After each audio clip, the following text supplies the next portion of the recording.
As expected, the Heat stood pat at the NBA trade deadline, either unable or unwilling to find a player that might significantly improve their chances at a title this season. But with a flurry of moves around the Eastern Conference, was that the right decision? We break down what trades took place and if Miami is taking a big risk by not getting anything done at the NBA trade deadline on a special live episode of Locked On Heat.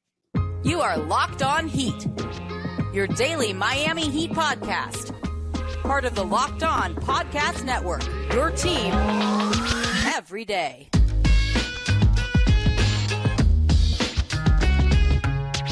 All right, welcome to Locked On Heat, your daily podcast on the Miami Heat. I'm Wes Goldberg, editor at allyoucaneat.com. Joining me as always, it's longtime NBA reporter David Ramil. However you're tuning in, YouTube, Odyssey, or your favorite podcast app, or if you're joining us live after the trade deadline, thanks so much for making Locked On Heat your first listen every day. Well, it is 3:08 p.m. Eastern time, David, right after the 3 p.m. trade deadline.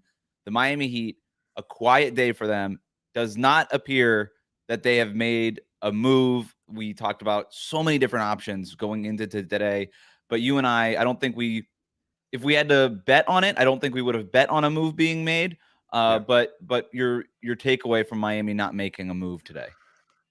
I can see why some fans are a little disappointed, but I think it was also, you have to temper those expectations and be a little more realistic. You weren't going to get a significant upgrade over Tyler. You weren't going to get a significant upgrade over Caleb Martin, and anything else would have been acquiring a small role player that probably wouldn't have garnered a significant amount of playing time in Eric Spoelstra's rotation. And so if you look at it from that perspective, what's the point? Like, they could have made a move that would have been either viewed as a lateral move at best, or maybe even a downgrade at worst. And that's much more realistic, that latter option. So to me, I'm not surprised by it. I think their team has as good a chance of any. And I've said this before, and I'll say this again. I've said this for years now. This team is only measured by what they accomplish in the postseason. And yes, the road there is going to be ugly. It's not going to be comfortable. It's not going to be fun. But they can get to the postseason and they can make noise. Despite what moves Milwaukee made, despite whatever the Knicks and the Celtics have done, Miami is still a dangerous team in the Eastern Conference. They might not be good enough to win a title, but at the very least, they are good enough to advance deep into the playoffs. They might not make it, and I think that's also a realistic possibility. But you have to take that into consideration, is that you can't just trade away Tyler's $25 million salary and expect to get a superstar. That's not going to happen. And I think Miami probably was prudent, maybe a little too safe for my liking, but they were also prudent in saying, you know what, during the offseason, depending on what this team can do in the postseason, that's when we'll reassess and major moves will be made during the summer. I know that's not something that Heat fans want to hear. No, it's fine, but you're right. You're right. Yeah, you're right. No, major moves. That stuff was always due for the summer. And by the way, let's not pretend that the Heat have not made a major move already. They traded Kyle Lowry and a first-round pick for Terry Rozier. That qualifies on this season, based on this trade deadline. That qualifies as a major in-season trade, right? It is the biggest in-season trade the Heat have made since basically, I would say, the Goran Dragic trade. If you want to argue the Andre Iguodala, Jay Crowder kind of super multiplayer deal, maybe that one is in there too. Obviously, that one helped them get to the finals. But in terms of just a singular player, the Heat have not traded for a player like Rozier in quite a long time in the middle of a season. So they already made their major move. I do understand the want for maybe some minor moves on the fringes. You look at what the Celtics did, getting a guy like Xavier Tillman for a couple of second-round picks, and you do wonder why Miami couldn't do something like that. Now, what the reason is because Miami basically has 1.5 second-round picks that they could trade. They have an unprotected 2026 pick coming over from the Lakers via Cleveland that they have. That's really their only pick that doesn't come with protections. They have a couple of other ones that are conditional. They have one conditional pick. I think the 2024 second-round pick is conditional, protected, or it only conveys if it falls between 31 and 50-something, 55. Chances are that one would convey, but it's still conditional. So there's weird picks. They don't really have, and that's sort of my point here, they don't have all the stuff that these other teams have to trade to make those minor moves. It's kind of big swing or bust for Miami when you consider the assets that they have. They're not willing to trade those assets for lesser assets because they don't want to take a downgrade, right? They're not going to trade, for instance, Caleb Martin for a bundle of second-round picks that they can use later on this year, next year, or the year after that. They're not interested in downgrading the roster right now because they're most interested in trying to maximize this championship window and probably this one last year. So they're kind of going all in for this season. And then, like you said, they'll reevaluate in the summer. I don't know that you can evaluate the trade deadline based on, well, you couldn't get anybody that was going to factor into the rotation. I push back on that logic a little bit. I think there's something to be said about going and getting a guy who might not be in your night-to-night rotation but could be useful off the bench when you have basically already decided that Thomas Bryant ain't it if you're the Miami Heat. You've signaled that as much. He's out of the rotation, has been out of the rotation from basically the second week of the season. He hasn't played a whole lot regularly. Josh Richardson is fine as sort of this replacement pseudo ball handler, but I think with Drew Smith being hurt for the rest of the season, they could have went out and used sort of a break glass in case of emergency point guard. They didn't go out and make some big landmark point. They already got it. They got Rozier, but I think they could have used depth there. Depending on what happens with Haywood Highsmith and the car accident that he was involved in, and any sort of legal ramifications that may come out of that or not. There was no police report filed on that yet. We don't really know what the outcome of all of this is going to be or what the consequences might be, but maybe they could have used another forward. Now, I do want to get to some buyout options. That remains an option, and I think an important one for Miami. And I would actually be, well, we'll get to the buyout stuff later on. I think it's an important thing for us to cover. But, there's a difference when you're looking at the Eastern Conference and you see Milwaukee, Boston, Philadelphia, New York. I mean, New York's making major moves, but all these other, hey, they're gearing up, man. They're just like, hey, Xavier Tillman, just in case. And the Heat don't really have any just in case guys, unless they just, maybe it's just that they trust their own guys. That's exactly what it is. They put such a heavy premium on players that they've seen put in the work in-house. Not what we've heard, not even what we've seen around the league or anything like that. You come in here and you do the work, you'll earn a spot in their rotation. If you had said at the beginning of the season, you can have either Thomas Bryant as your center or Xavier Tillman, who's kind of undersized and not. I would have picked Xavier Tillman. Yeah, maybe. But I don't think it would have been. Now we're seeing Boston acquire Xavier Tillman, and there's all this, why didn't the Heat, throw in a couple of second rounders or trade Niko Jovic for Xavier Tillman? And it's like, I think nobody of the right mind is saying they should have traded Jovic for Tillman.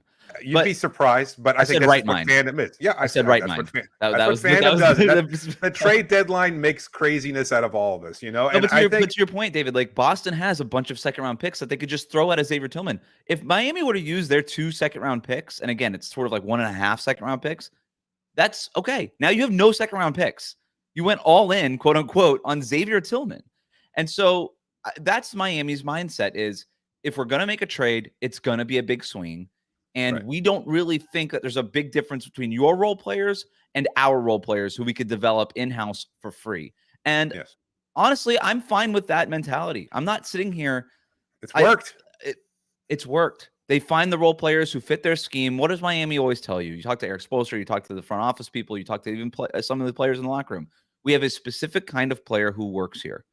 And we find and we develop them and we turn them into role players. And it's very sort of like Daryl Morey-esque also, where Daryl Morey is like, hey, if it's not a superstar, I'm really not all that interested in trading a bunch of stuff for him. He thinks role players are replaceable. And I think the Heat, they're like, it's not so much saying role players are replaceable, but it's we can make our own.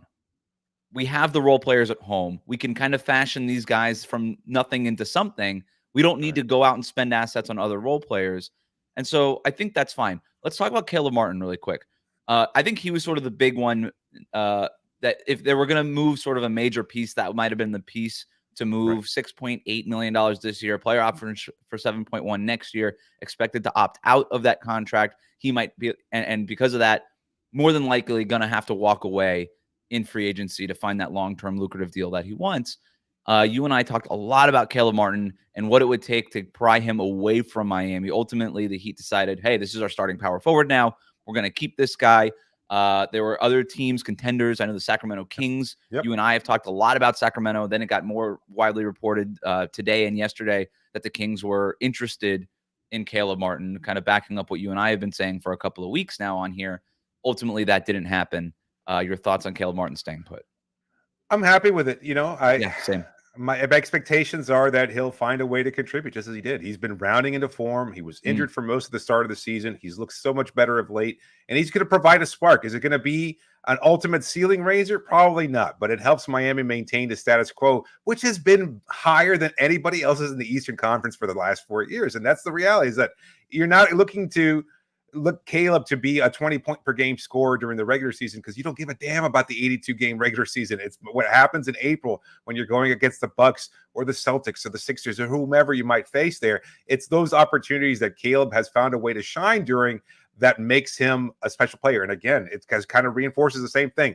We know what we're getting in Caleb Martin. This is from the front office's perspective. Yeah. We've worked him. We've developed him. He's provided that spark. We know when he's not playing well, it's because of injury or something else. He's proven. He's our guy. We're not for everybody, but he is for us, and that's why we want it. Unless you're going to trade somehow a $6.8 million player in Caleb Martin for a star-level player that's going to raise your ceiling, there's no need to make that move, because you're just going to get it. It's going to be a lateral move or a downgrade, more than likely a downgrade. Like, who in the $6.8 million range is going to help Miami's chances of winning the next 20 out of 30 games? I don't see that player on the market. More than Caleb, nobody that got traded today. And so that was sort of the calculus Miami had to make. It's, even if we take a downgrade, is it worth it to us to take that downgrade now for a player who might be under contract longer? It could be a part of our rotation next year. Ultimately, the Heat have decided we like Caleb Martin. We want to keep Caleb Martin. And if he walks away, no problem. Look, they lost Max Strus and Gabe Vincent for nothing. That wasn't an L, because that was your starting backcourt for a finals run. That's a W. That's a W, buddy. And so if Caleb Martin is a major player for you in a playoff push, or if you think he can be, then he has more value to you now, even if he does walk away for nothing. I think fans kind of think too much. And even, I don't even mean blame fans. I think NBA media, like dorky salary cap, NBA Twitter, they're like, why would you let him go away for nothing? I don't know, because he's good right now, and we still have some games to play. That's why. Right. And that's the ledger, what Miami came down to. They're looking at it from a ledger perspective. It has to balance on both sides. You want to end up in the black as opposed to the red, and that's how they see these transactions. But that's not how it is. It's not in a vacuum in a financial sense. It's an actual personnel level of play right now. And trying to win games right now. He helps us win games right now. Exactly. And nothing that we could trade him for is going to help us win games as much as Caleb Martin. Happy that he's sticking around. The Heat have won 4 of their last 5 games. Caleb Martin has been a big part of that. But let's turn our attention to the rest of the Eastern Conference. Some big winners in the Eastern Conference. How does it restack things in the East? What does it mean for the Miami Heat going forward for the rest of the season and in their playoff push? We'll talk about that next year on Locked On Heat. Today's episode is brought to you by eBay Motors. Our partners over at eBay Motors have teamed up with Locked On Fantasy Basketball host Josh Lloyd to bring you some of the best fantasy picks each week, all season long, whether you're prepping for a daily draft or scouting the waiver wire. Every week, we're going to provide you players that are guaranteed to fit on your roster. So let's see who Josh has picked out for us on this week's eBay's Guaranteed Fit Fantasy Picks of the Week. Here's 5 players he's got listed: Ayo Dosunmu, Jared Vanderbilt. Well, that was probably before the injury. Josh Hart, Paul Reed, and Aaron Nesmith. Look, the Pacers made a trade. I'm leaning Nesmith here. I think he's been good. Hart was my candidate last week, but now with the acquisitions the Knicks have made today, I see his minutes getting cut. Again, Dosunmu has an opportunity since the Chicago Bulls have stayed pat. Vanderbilt hurt. Paul Reed going to continue to get minutes playing in the place of Joel Embiid, but I think he's ultimately limited as a player. I'm kind of leaning Nesmith as your best, most productive option out of these 5. Do you like any other player other than Nesmith? I like Nesmith. He's showing some ball skills, some playmaking skills recently too. Yep. And with Buddy Hield leaving and them getting just role players back, there's just going to be a lot of minutes on the perimeter in Indiana. Yeah, I agree. Either way, if you're listening to Josh Lloyd from Locked On Fantasy Basketball, you know he's going to help you win your fantasy championship. And eBay Motors knows a championship team is all about each player being a perfect fit. Same with your vehicle. I've said it before, your vehicle is so important. You're living in Miami if you're listening to this show, and you know how much you wind up spending time in your car. There's never a moment in the day where there isn't traffic out there. So you might as well enjoy your time while you're in your car and make some upgrades while you're at it, because you can find all the parts you're looking for over at eBay Motors. Makes the ride much more comfortable, much more pleasurable to be in. With over 122 million parts for your number one ride or die, you can make sure your car stays running smoothly with brake kits, LED headlights, roof racks, bumpers, whatever your car needs, eBay Motors has it. And with eBay's Guaranteed Fit, it's guaranteed to fit your ride the first time, every time, or your money back. Plus, at these prices, you're burning rubber and not cash. So keep your ride or die alive over at ebaymotors.com. eBay Guaranteed Fit, only available to U.S. customers, eligible items only, and exclusions do apply. Thanks for making Locked On Heat your first listen every day. Make sure you're subscribed on YouTube and on your favorite podcast app. Thanks so much for everybody who's tuning in with us minutes after the trade deadline live here on YouTube. Make sure you like the show, like this video. If you're watching live on YouTube, leave us a comment what you think the Heat should have done on the deadline, whether or not you think it was good to do nothing at the deadline and stand pat. But we're going to turn our attention to some other teams that did make some moves at the deadline. David, I want to start with the New York Knicks. Oh, yes. Miami's foe in the playoffs last year in the second round. This season, I'm going to go broader now, not just from today. This season, the New York Knicks have acquired OG Anunoby, Bojan Bogdanovic, and Alec Burks. And they acquired those three players without trading a single future first-round pick. Unbelievable. Now, they did have to part with some good young players that they liked, RJ Barrett, Quentin Grimes, etc. But they were some second-round picks. But I don't think there's any doubt that they upgraded the roster in the short term, and they remained a player for some big fish this summer because they still have their first-round picks. All these players that they traded for are under contract for next year, so they can always flip them in another move over the summer if that star becomes available. And I think if you're the Miami Heat, what the Knicks just did is the way to toe the line. It's the way to do both. Let's keep whatever picks we have. We're going to move some of our good young pieces away. We're going to get better in the short term, and we're going to still remain players for whatever star player wants to get traded here in the summer if some star says, hey, I want to go play in New York City. So I think the Knicks are the big winners of the trade deadline. I don't think that there's much debate about it. No, I don't know, and I don't think anybody does. I mean, you can look at it again from the perspective of they upgraded in terms of talent, but it's all about what happens on the floor. They seem on They've paper been awesome since they traded for Anunoby. Yeah, they've been good so far. I think a lot of that is Brunson taking a leap too. He might be a better player this year than he was last year. Yeah, and then if he's been hurt, they've still been winning. They're out Mitchell Robinson, but Isaiah Hartenstein winds up playing big minutes, and he's been great. They just have been finding a way to win, and there's some good vibes. It's also, the Knicks and Knicks fans in general. Anything could happen in New York, and they would make it a huge deal. Like if they acquired Caleb Martin, they would be talking about, it's a title window for them. So it just kind of puts things in perspective. Miami fans, and I've seen the comment here as we're recording this live, they tend to be a little spoiled because of the success that they've had on the floor. So that's ultimately what I'm still waiting for. It's like, I like the moves the Knicks have made for sure, but I would ride with the Heat in a 7-game series. I would pick Miami over the Knicks pretty comfortably, I think. I think they would be a challenge, no doubt, but I also think that Miami has proven that they're capable of winning. They find ways to win. And so they did last year. I'm not going to argue against, I'm not here to argue against the Miami Heat's chances against the Knicks. And I guess it's an interesting way to frame all of this, but the Knicks lost to the Heat in the playoffs last year, and they have made moves since then to address. That's what you expect a losing team to do, though, right? I mean, for all sure. the teams, Jalen Brunson developed a pull-up three-point shooter that is knocked down deadly. That just didn't exist in his game. That was not in his portfolio. That was not in his bag last year. OG Anunoby is a guy who can guard Jimmy Butler, and that's not an on-paper thing. He can guard Jimmy Butler. He can make it hard for Jimmy Butler. Isaiah Hartenstein has taken a leap. He might be better than Mitchell Robinson at this point. It'll be interesting to see what they do at that center spot when Mitchell Robinson is healthy. Julius Randle also has to come back and get healthy also for them. Sure. Bojan Bogdanovic is just a good player. He could space the floor. He's a good three-point shooter. That guy's proven, man. That guy, he's not going to average 20 points per game like he was on a bad Detroit team, but ain't nobody leaving him open. I know that. Nobody's leaving him open. He could do stuff with the ball in his hands. He can even run some offense. You can run some offense through him when Jalen Brunson is on the bench, which is sort of their one Achilles heel offensively is when Jalen Brunson is on the bench. What do you really do there in terms of perimeter play? So, look, I like the moves for the Knicks. I think if you're the Heat, I'm not saying I would pick them over the Heat, but we're talking about a playoff series that is going to be played in New York. That's a home. New York's probably going to have home court advantage if the standings shake out the way that we think they are. Based on, the Knicks have been winning a lot of games. They are stacking wins right now. That's not going to be easy, right? To your point earlier. And that's the whole point. Like, we could sit here and say we don't know anything until the playoffs, but like that doesn't that doesn't make us much of analysts. Like we gotta have to look at what's in front of us and project from there. I know I've been not soured. I've been conditioned after years of following and covering the team. Like my perspective is this team does not care about those kinds of things. They don't care about the draft. They don't care about the 82 game regular season. They don't care about home court advantage. I disagree that they don't care about the regular season. I really push back on that.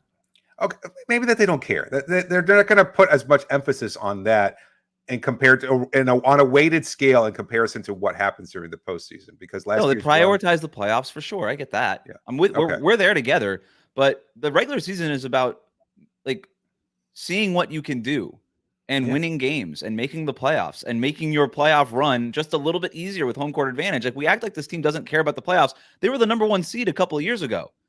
Like they do care about the regular season. We always act like they just back into the playoffs. They were the number 1 seed 2 years ago, and we just forget that. Conveniently, I don't understand that. This team cares about the regular season. They don't want to be bad in the regular season. They want to go out there and win games. But what the Knicks did, hats off to them. We'll see how it meshes. Some of those players are improving, like Bogdanovic. I mean, when's the last time he was even in the playoffs? It seems like that's been a while. A few years ago. Utah, a few years ago with Donovan Mitchell. Would you say that they're the biggest winner, or would you give it to somebody else? I kind of like the Buddy Hield move to Philadelphia. I don't think they wind up giving much, but I guess it all depends on Joel Embiid's health and availability down the stretch. But I think the fact that they went all in and acquired a star, not a star, maybe a really good complementary player. Proven shooter. Yeah, proven shooter and Hield. I think he's up there. But I'd say only gave up I'm sorry, but just to clarify for listeners in case they weren't following along all day today, like you and I were just staring at our computer screens. The Sixers traded Furkan Korkmaz, who, do you remember he demanded a trade, David? Oh, yeah. Is he the big winner of the trade deadline? Finally. Korkmaz finally got his way. James Harden first and then Korkmaz. Congrats to the Philadelphia 76ers guards who demanded trades and then got traded midseason.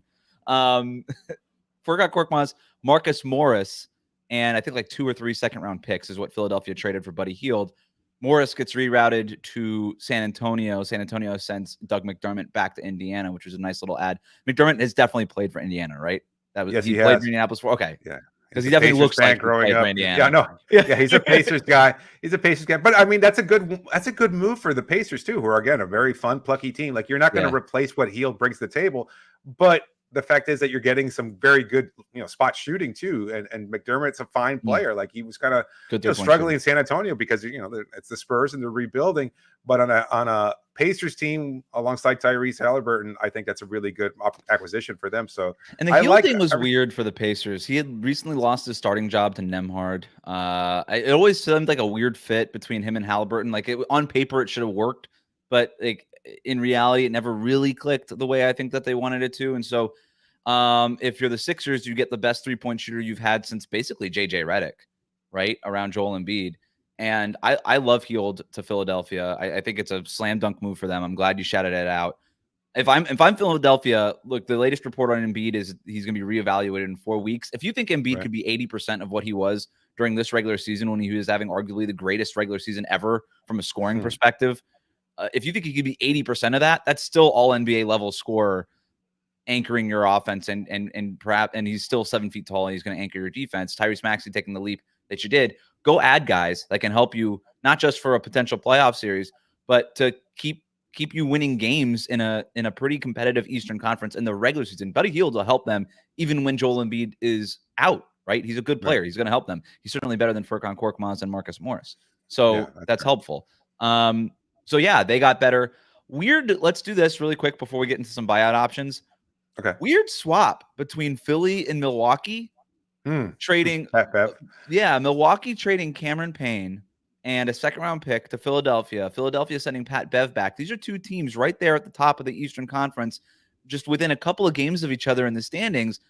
Rivals, teams that think that they could win the Eastern Conference and are like, hey, we'll swap your point guard for our point guard. I don't know that I've ever seen anything quite like that. No, not since the league was like 8 teams, back in the 50s and 60s. I mean, you were limited in terms of what your trade partners would be, but a very lateral move, but at the same time, why? It's like, do you not like Pat Beverly if you're Philadelphia? I mean, I think he was well appreciated in the locker room and everything else like that. It just doesn't seem like it makes much sense. And then you're sending Pat Beverly over to Milwaukee, and he's had problems with Dave Lillard. Lillard mentioned even just now, like, he liked Campaign. He had forged a friendship with him, but he'll make it work with Pat Beverly. I don't know. It's an interesting move, if nothing else, but it's very, very bizarre. I don't know how impactful, but very interesting from just like right. a drama soap opera kind of standpoint. I guess from an X's and O's standpoint, I understand it from Milwaukee's point of view. It's like, hey, we already have enough offensive leaning guards between Damian Lillard and Malik Beasley. Let's just turn Campaign, who's also an offensive leaning guard, into a defensive leaning guard, and Patrick Beverly.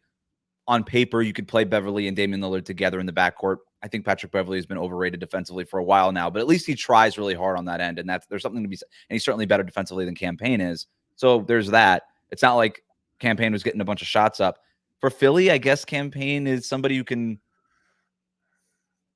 I hesitate to say run your offense with Tyrese Maxey's off the floor, but like I don't know that I want Campaign running playoff offense. But in the regular season, I don't know. He's a guy that can sort of break off for 12 points on any given night and kind of and help your bench, right? Help lift your bench totals and stuff like that. So very strange, very strange. Anything else in the East before we move on to some buyout options?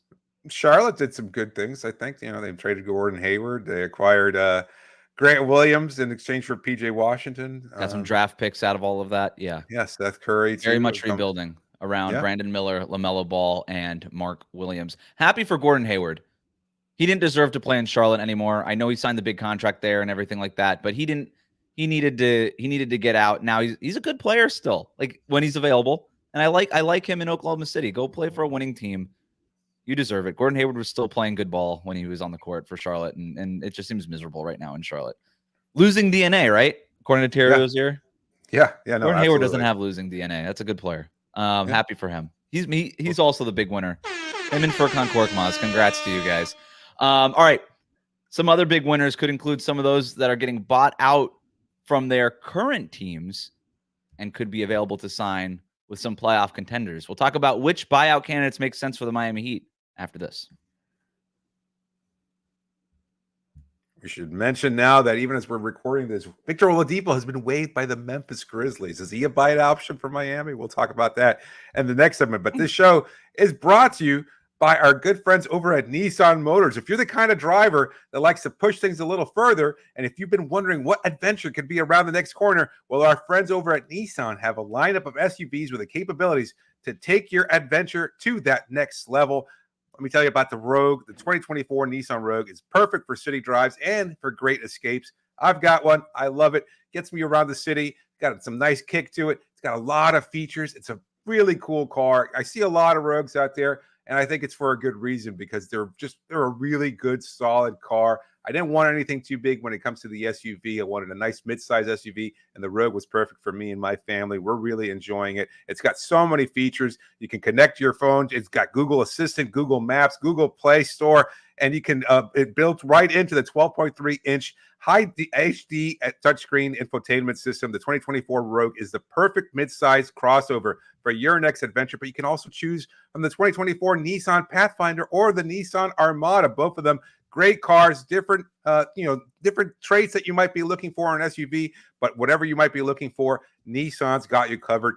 Go take the Nissan Rogue, Pathfinder, or Armada and go find your next big adventure. Go shop over at nissanusa.com.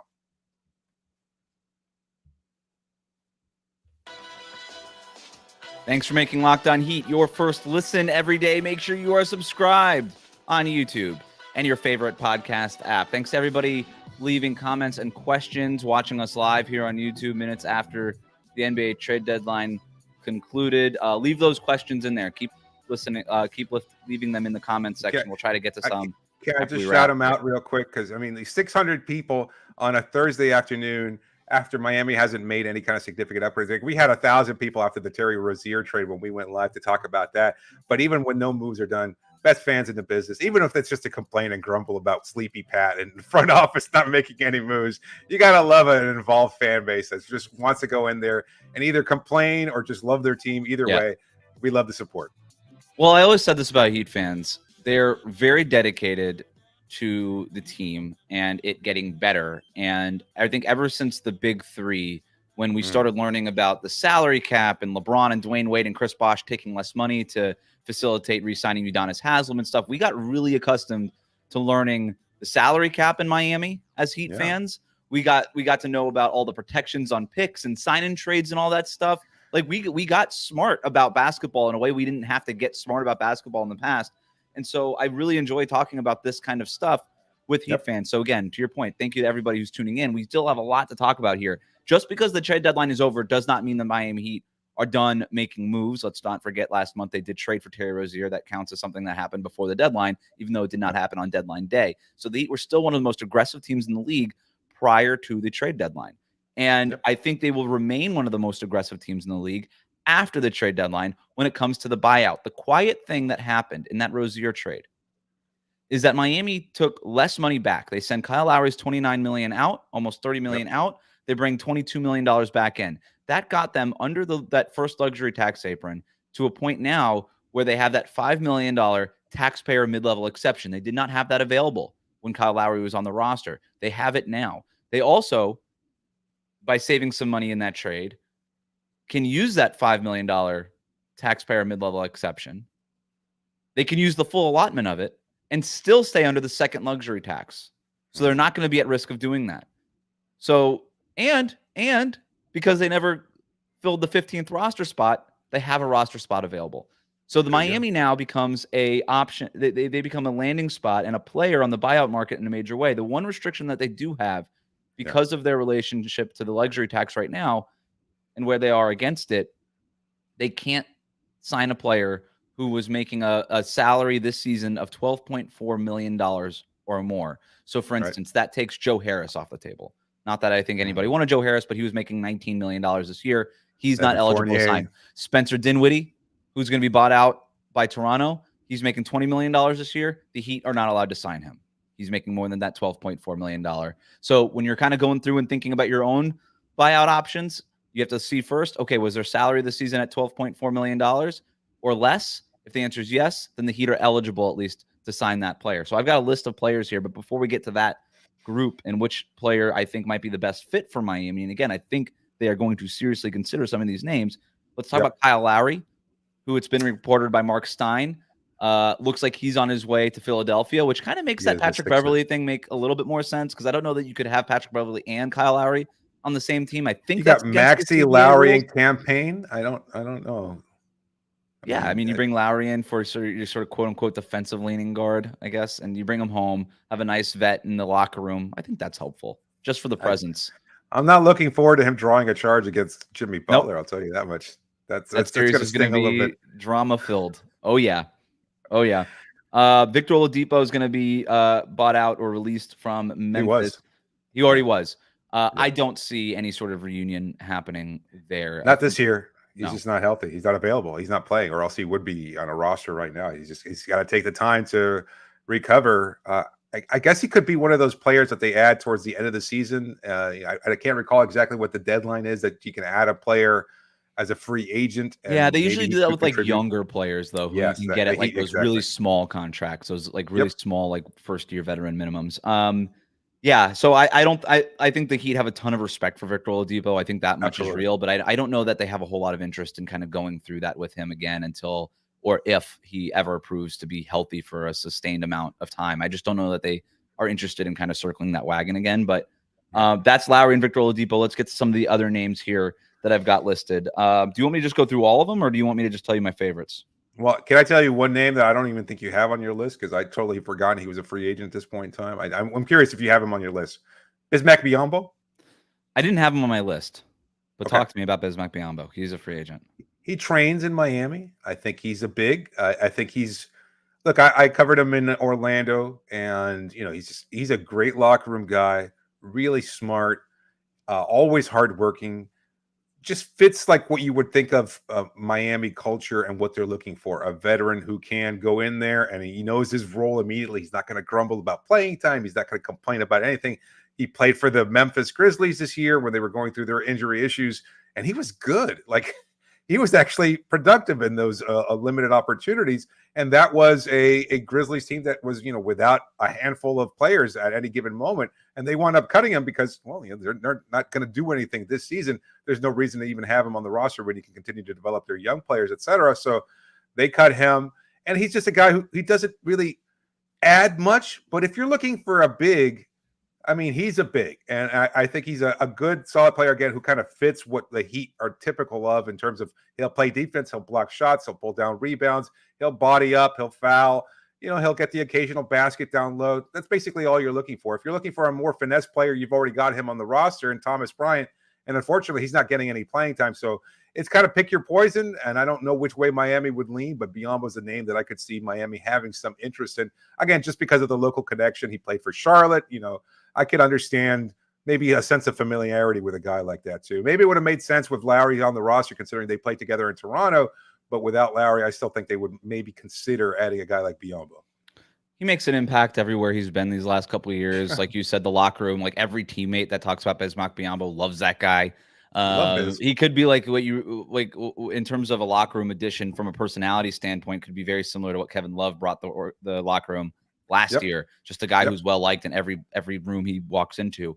I think if you signed somebody like Biyombo, and I do have a few other centers on my list here, it would be an admission that Thomas Bryant isn't the answer there, and that Orlando Robinson isn't ready. Even though I still think the team is pretty high on what Orlando Robinson can turn into, but it's an interesting one. I wouldn't be against it. You would also be carrying then 4 centers on your roster between Bam, Thomas Bryant, Orlando Robinson, because it doesn't make sense to waive those guys unless you really you're not saving any money really. Yeah, unless you negotiate buyouts with them. And I just don't see that happening. Thomas Bryant has a player option for next year. Orlando Robinson's under contract, even though it's partially guaranteed for next year.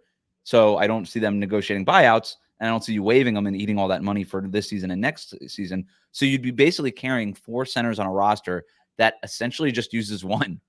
Yeah. It's just Bam and Kevin Love. Those are your 2 bigs that you use in your rotation. But again, I guess you can look at the other way and say, well, if we got Bismack Biyombo, maybe we would use another big man because we just don't trust Thomas Bryant or Orlando Robinson at this point. The other one I had was Robin Lopez. I love Rolo. I know you do. Love Rolo. I mean, he's I actually thought that's who you were going to say. Yeah. No. I mean, I would think that he's on your list. I don't know how, at this point in time, you bring him in basically for what we just said with Bismack. He's a guy, he's going to have his moments there. You're not really, is that unstoppable hook shot of his, the fun times watching him beat up Bernie regularly, all of that would be great. Again, great locker room guy. And maybe he can give you a little intel in a matchup against the Bucks if you meet them in the playoffs. So I could see that as a possibility. But I don't know. He just hasn't played much lately. I hate to use the word. He's washed. Yeah. He's a good locker room presence. He was on a team with his brother all year long. I don't know that he's a big body, but he's not really doing a whole lot out there. They've already got one useless brother in Milwaukee. They don't need 2, I guess. That's basically it. Jeez. Shots fired. Shout out the Nassus. There you go. Sorry. Here's the 2 names that I really like, and then we're going to go to some listener questions. We'll do sort of a fake rap, roll credits, and then get to some listener questions on the other side of it. So everybody who's watching live, stay tuned for that. If you're not watching live, you're listening after the fact. That's going to be put up as a bonus episode. The 2 names that I really like, and I'll let you kind of pick whichever one you like more, and then we'll talk about that player. Killian Hayes, who got bought out from Detroit, waived from Detroit, and Daniel House Jr., who got waived from whatever team he ended up getting traded to. Now he's a free agent. So Daniel House, kind of a utility forward, one of those master of none, jack of nothing kind of guys, just sort of a big body who offers a presence defensively, very streaky as a 3-point shooter, gone from 37% to 33% to 30% this year from 3-point range. But Shams is reporting that multiple suitors are going to be coming after him. Playoff contenders are going to be coming after him. Makes sense as sort of a bit player off of a contending bench. Not somebody that you're going to rely on a night-to-night basis, but there in case of emergency. And then Killian Hayes, former 7th overall pick in the 2020 draft, started the year starting as the point guard for the Detroit Pistons. Since has come out of that starting lineup, but still sort of a rotation player for them. Plays point guard. I don't know. Those 2, what do you like? Of those 2, I don't think House is a good fit. They've got enough in terms of their wing position right now. I don't think they're looking to really upgrade that. They're looking for either size or complementary guard help, to your point. I think Hayes is a good option, but I also think he would be somebody they'd look at as a long-term prospect more than anything else, and a chance to kind of develop him. that would seem more along what we were just talking about earlier, a guy that they'd sign later in the season and be like, look, we're going to take him, add him to a roster a la Kendrick Nunn, right? A guy who kind of has a taste for the NBA and obviously has a skill set there, but we need to see whether or not he could be a Heat culture kind of guy. And so for Hayes, I could see the fit because, again, you know what Miami does. They get the most out of you. You have to buy in here in order for you to thrive at this level. So that could be an option for him. I could see him having interest. Right. I don't know how mutual it would be. I just don't know that House, again, if he's not going to add anything of significant value because he doesn't have an elite skill in any area, I'm not sure what the point of him being there. He's a body. He's a body and athlete. I mean, you've got enough of those on the roster. That it would be if there was something there with the Haywood Highsmith situation. If you're looking to address that position, that would be maybe the only reason I would see them going in that direction. Otherwise, that's a concern for you. I'm a little surprised. I think there's a lot of question marks. That's all, and the organization hasn't said a whole lot about it, and we don't really know what this is going to be. And they never will. And they never will. Haywood, who we don't even know what we don't even know who you're talking about. We've never seen a Haywood here. No, I think. I like the Killian Hayes idea because it's a no risk proposition. He's a guy who has gotten reps this year. He's gotten reps this year. Okay, fine, whatever. He's gotten reps this year on an NBA team. He's played meaningful minutes on an NBA team. You don't need him to be your starting point guard. You don't need him to be your backup point guard. He could just play if Terry Rozier has to miss a game. He could play some minutes off the bench. He could play some minutes off the bench if Josh Richardson has to miss a game. And at least he's played this year. He's got the reps. He's warm, in other words. And he's only 22 years old. So if you sign him to one of those sort of Kendrick Nunn end-of-season deals, something like that, then you bring him into your development system. He could be a break glass in case of emergency option for this year. Wouldn't play a lick for you in the playoffs unless there were some real bad injury concerns.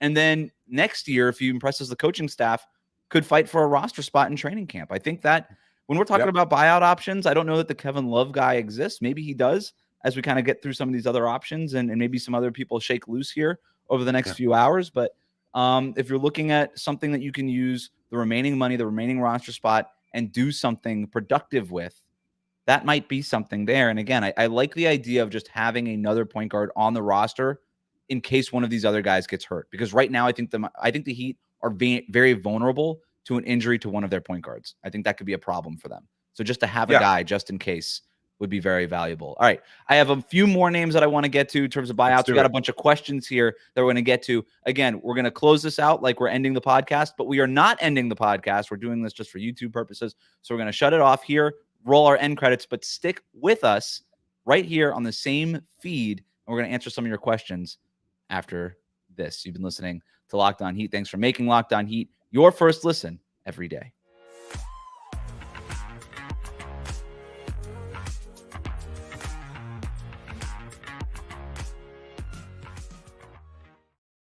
Coming back here on Locked On Heat, we're going to get to some of your listener questions. Thanks to everybody who's tuning in live and sticking with us just a few minutes after the NBA trade deadline. Get those questions in now. You still have time to get them in because we're going to roll through a few other buyout names here, David. These are guys who are available as of today. We talked about Killian Hayes. We talked about Daniel House Jr.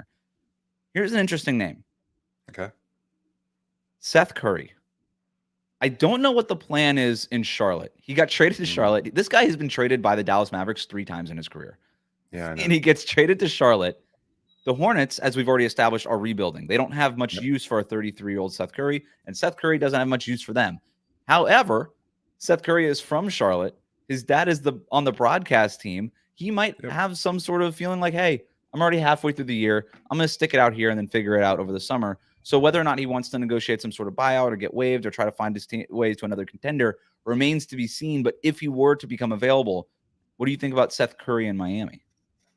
Yeah, I like that option too. Again, a guy who's a really good shooter, obviously undersized. So that kind of unfortunately fits aligned with Miami's acquisition of guards of late. So it kind of makes a lot of sense there, and a proven veteran and everything else like that. So if he wanted to come to Miami, I could see there being mutual interest from both sides there. I don't know. He's unfortunately he's a poor defensive player, and you know how much Miami puts a premium on that, but he does add some shooting from the point guard spot. and as a backup who would have a hard time getting significant minutes. That would be the only problem I see, or the biggest obstacle to him having interest in Miami is that I'm not sure he'd be able to carve out much playing time there. And he certainly, well, not certainly, he probably wouldn't get much in the postseason either when Eric Spoelstra invariably cuts his rotation down. So right, it would be a tough sell. But if he loves Miami and he wants to be able to prove it, there's Duke connections in the front office. Certainly, I could see that being a potential link there. But yeah, I mean, I like it. I just don't think it's realistic either. Yeah, if he gets bought out from Charlotte, he's probably looking to play a role for a contending team. And like you said, they already have Tyler Hero. They already have Duncan Robinson. Those are your floor spacers around Jimmy Butler and Bam Adebayo. Even though on paper, going to Phoenix, a team like Phoenix makes a lot of sense. I think a team like Milwaukee, the Lakers. I mean, these are all teams that might have more playing time available to Seth Curry. So I think we're on the same page there. Thad Young got traded from Toronto to Brooklyn. It looks like he could be a buyout option as well. Again, just a 34-year-old at this point, power forward, has been in the league for a long time, experienced, offers some rebounding. 34? He's old, man. Yeah, is he 34? I thought 33. He was older. Oh, you thought he was older? Oh. Yeah. So it's a bargain. Thad Young? He's 35, actually. 35? Oh, yeah, I was wrong. He used to be 34 about a year ago. I don't know. It's a guy who could play power forward for you in a pinch. Again, when I look at what this team needs from the buyout market, it's not the same as it was last year.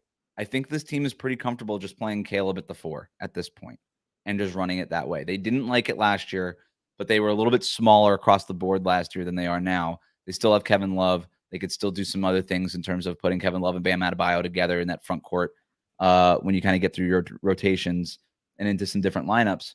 Yeah, and I don't know that there's a real power forward out there available who can start for you. But having a body like Thad Young available off the bench could be useful. Kevin Love had fallen out of the rotation because BJ Bickerstaff, he wanted to go a little bit younger there.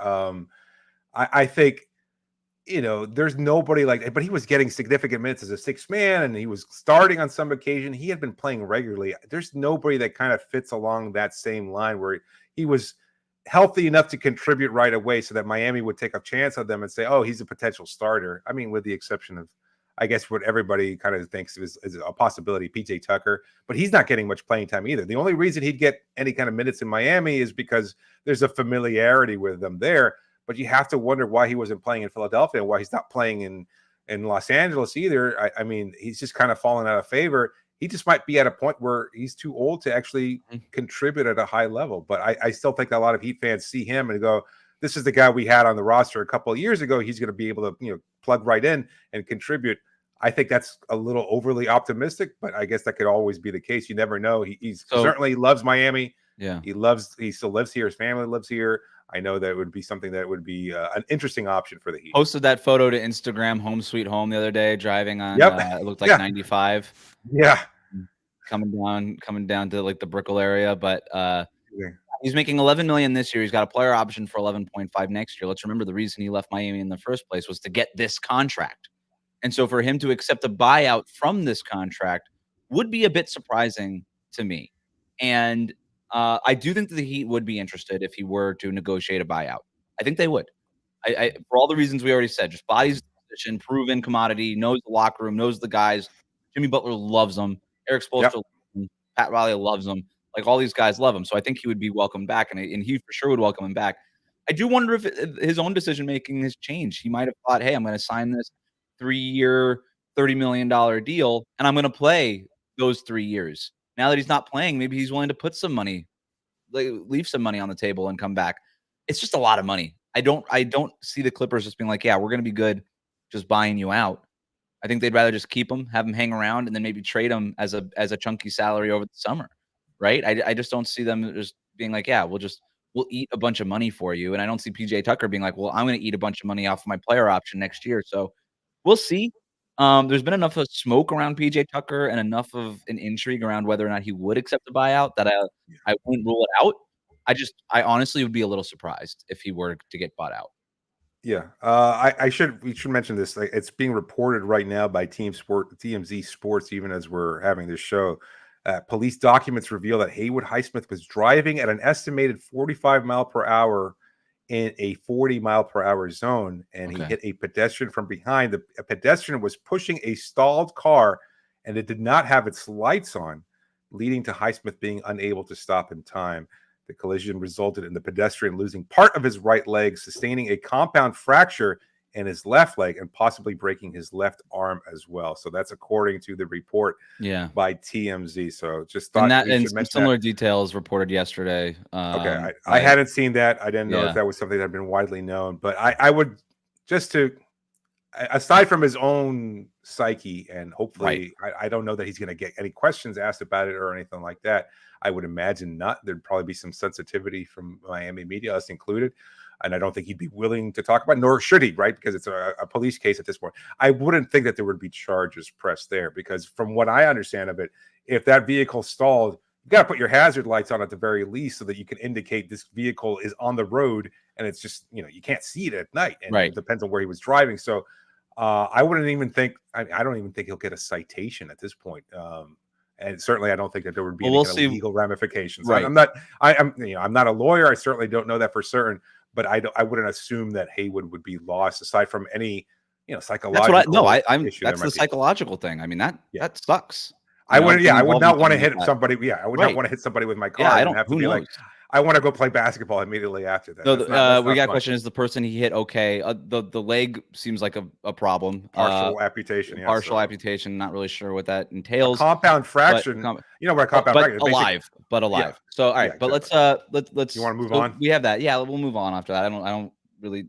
It's a little dangerous when you start speculating too much about this kind of stuff. But fair enough. But to the point, we don't know when Haywood Highsmith is going to be back. It could be as soon as this weekend, or he might need to take some time here to just deal with everything that comes with it. Psychologically or otherwise. So we talked about the PJ Tucker option. I'm going to run through a couple other ones. Marcus Morris is going to get bought out. We already had one of these Morris twins. We had Markieff Morris a couple years ago. Marcus Morris is an interesting option. He could play. He had been playing a little bit for Philadelphia. He got traded from somewhere to another team, and now he got waived. Good size, good rebounder, inefficient scorer who likes to shoot the ball. I don't know how interested Miami would be in acquiring the other Morris twin. I don't know. What do you think? No, I can't see it. I mean, they had that experiment with Markieff already. And I mean, obviously there were high expectations there. The idea when you add Keefe was a guy who had just won a championship with the Los Angeles Lakers. And so you have, some winning mentality there, and he provided a skill in theory at an area of need. I don't know what Marcus can provide at this point. I don't know what Markieff, obviously he wasn't able to provide anything either. So I don't know that there'd be interest. I think they're kind of just perhaps done with the whole Morai experience. So I just don't, I don't think it's likely. By the way, a lot of people mentioning this during the broadcast, that Chris Haynes of Yahoo writing, or Bleacher at this point, I can't forget, he's Bleacher, right? Saying that PJ Tucker, Turner, he does like TNT now and all this stuff. PJ Tucker is not going to request a buyout. So he wants his money. Money talks, man. Yeah. And good for him. He keeps his money, and he can win a championship with the Clippers there. I remember talking with PJ Tucker when he was here after practice, and I said something to the effect of like, you've made some money in your career, or I think I might have said you've made a lot of money in your career. And he stopped me mid question. He goes, I ain't make that much money. Yeah. And then not NBA money. That's what I knew. I was like, oh, you're done here. Like unless they pay up. I remember the same thing with Jay Crowder, like telling me that is like the security of a contract was so important to him. And everybody's like, no, he's going to come back. He just made the finals, went to the bubble. It's like, no, dude, that guy wants a contract. Like, he was traded 5 times in the same deal. He went from Boston to Dallas to Cleveland to Utah to Memphis to Miami. Like, that's, I mean, I'm 7 under the same contract. It's like, you know what? Give me my security, give me my money, because that's all that really matters. That's all you can have in the NBA. You never know what's going to happen from one day to the next. So for PJ, good point here by our friend Fez. He pointed out that they can't sign Marcus Morris. I had forgotten about that. The same rule that I talked about with Spencer Dinwiddie and Joe Harris. I accurately pointed that out, and he was making almost $18 million or whatever. Marcus Morris was making $18 million. Yeah. Really? So he's not. He is not eligible for the Heat to sign him, and that's not going to be a problem. So All right, those were it. Harry Giles III sounds like he's going to be a buyout option. That's not really an I don't see that as a helpful player. He's another guy, right? Another guy maybe that you take a flyer for the Sioux Falls kind of. I honestly think they probably have better players than him in the G League right now, but we'll see. Maybe they're really high on him for some reason. So there's that. Let's get to some of these listener questions before we end it here. Is that it for potential buyout options? Not many, I know. Well, that was pretty much it. I mean, there might be other players that shake loose, but that was pretty much There's always a name that you don't expect. I mean, Kevin Love was that. I mean, there had been talk about it, but being that he was a veteran, that he signed there, and the relationships that he had around there. I think Dinwiddie is the one that was sort of unexpected, but the Heat would not have been allowed to sign Kevin Love last year with these new rules, with the new CBA. Right? I think that's a big part of it. Antonio might have missed this part of the conversation, and in case other people did, Spencer Dinwiddie, no, because he's making $20 million. He's making more than that $12.4 million threshold this year. If a player has made more than $12.4 million this year, he is ineligible to sign with the Miami Heat as a free agent, as a buyout player this season. So Spencer Dinwiddie, not available. We just covered this, PJ Tucker. He's not going to be bought out. Davis Bertans, I just don't see him. Also doesn't qualify. $17 million does not qualify. Our Andre Drummond and Thad Young options, we covered them. Andre Drummond, it's the Bulls kept him, even though he was sort of mentioned in some of these rumors. I imagine that Chicago is just going to keep him. Andre Drummond seems happy in Chicago too. I don't think that he's going to get bought out, but I could be surprised. If he is bought out, he trains here. If he is bought out, he might want to come to Miami, but there's going to be a lot of options to play even more minutes elsewhere, perhaps. But with that TPE, and that was a big swing factor for Kevin Love too. It's like you could get that money, or it would be prorated for this year, but it would still be more money than he'd probably get anywhere else in the market. Because anywhere else, he's probably going to get a veteran minimum, and he can get a little bit more than that with a prorated TPE. So. I don't know. I could see that being an option for him too. Like he might be interested in joining Miami, who's probably further along than some other teams, and also an opportunity to get some minutes there, a clearly carved out role, and similar to what we've seen with other veteran players, like a chance to show, I can still play at a high level, and I think he might find that interesting if he's bought out. And who knows what Chicago's doing, because I don't think Chicago knows what Chicago's doing. No, Chicago knows what they're doing. All of us are just confused by it. They're like, we're good. Like, why would we trade? We're great. We're a great team. Why would we trade any of our players? We're a great team. You're like, have you seen yourself in the standings? I don't know that they know how to get to like the ESPN.com, /NBA/standings. I don't know that they know how to get to that URL. I think they think they're like number one in the East or something. They're like, why does everybody want us to trade everybody? We got home court advantage. I don't get it. Yeah. Are they going to buy out DeRozan?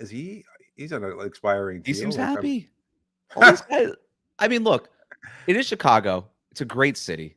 I get it. NBA city, yeah. You're not losing. You're just not good. You're just not winning as much as these other teams. You're like, all right, we're winning enough to stay happy. We go on a little bit of a losing streak, and before I get too upset about it, we win 2 games in a row. It's very hard. I kind of understand it.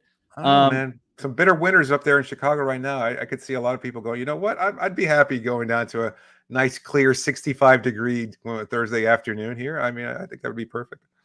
It's right in. Thoughts on Dejounte staying with the Hawks? That was a little interesting, but I think it was expected based on the lack of movement there. I think Miami kind of set the market for Dejounte Murray by making the Terry Rozier deal. Yep. Because the Atlanta was not going to take anything less or the same as what Miami gave up for Rozier, which was a chunky salary and a good first-round pick. And I don't know that contract was. I don't know that package was out there for Dejounte Murray. I don't think the Lakers were willing to come off of their last first-round pick. I don't think they saw it as enough of an upgrade. Dejounte Murray is kind of in that weird spot where he's good, but he's not like good enough to really move the needle for some of these teams that are trying to go from sort of 2 tiers below the top tier into that top tier, because it just feels like that top tier is so far and away better than everybody else, right? When we're talking about sort of Boston and Denver and those teams. So not surprised. Weird stuff happening in Atlanta, talking about teams that you're not really sure what they're going to do. It's an off-season move. That's going to happen in the off-season. Some rumblings that they might even move Trae Young. I doubt it. Yeah, no, it seems like they're. I mean, I'm sure the conversations have been had. I know you've talked to people in the Hawks front office, but it's just, I don't know.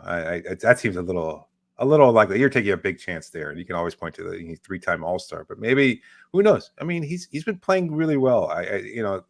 I'm not a fan necessarily of his game, but you can't deny that he's an impactful player, and a productive player. Maybe that's the better word for it. But I think it would be hard to kind of sell your dwindling Hawks fan bases. We're going to take our best player, the best player we've had on our roster on a long time, maybe since Dominique Wilkins. I'm trying to think like what player have they had that's on the same level as Trae Young, and see like, well, we're going to see what we can get for him on the open market. I just don't know that exists.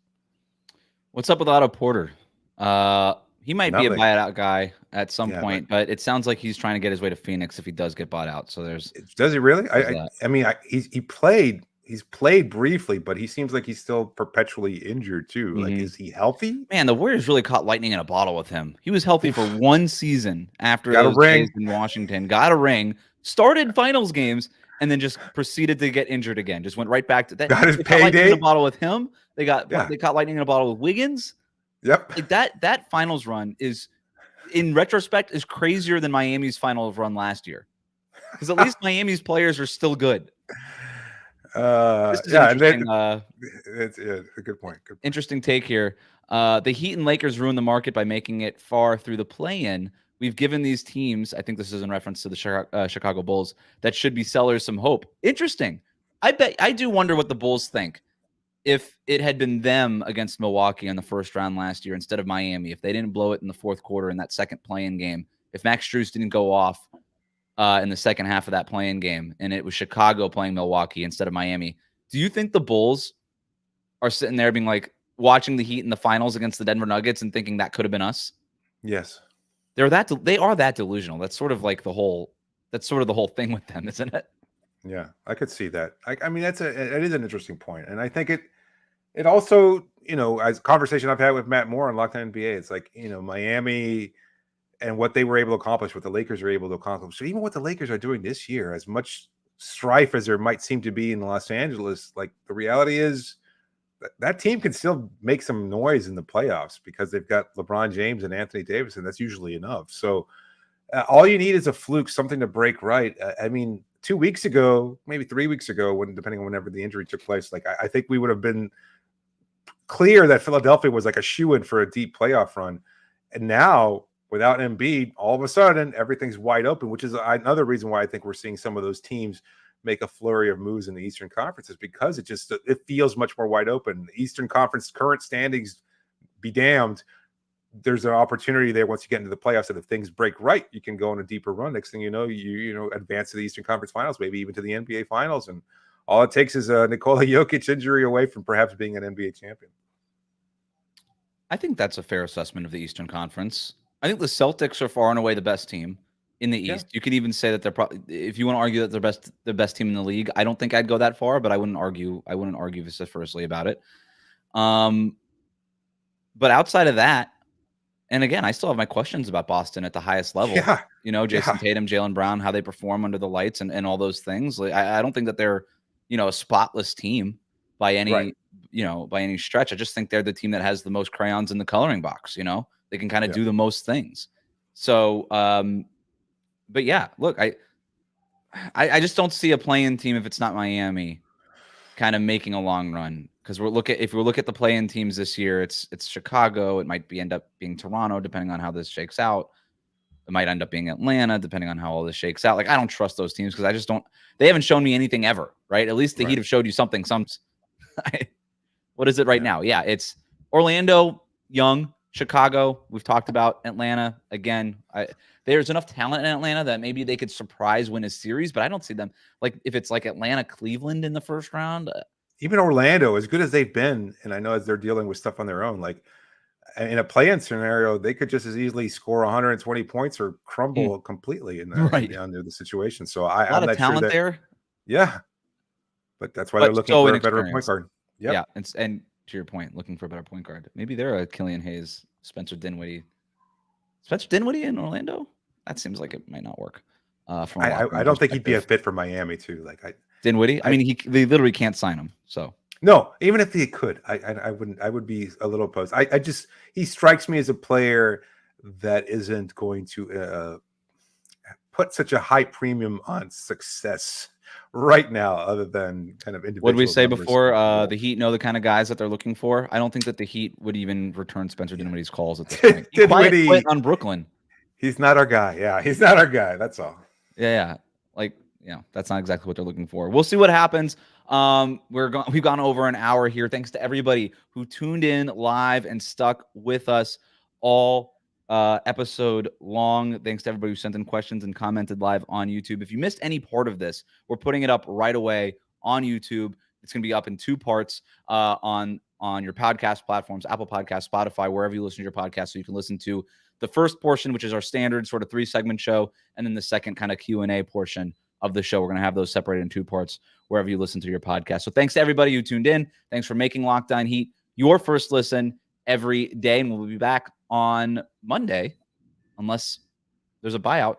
We got some breaking news, and then we'll try to figure out a way to be back before that. But thanks to everybody who's listening. Happy weekend.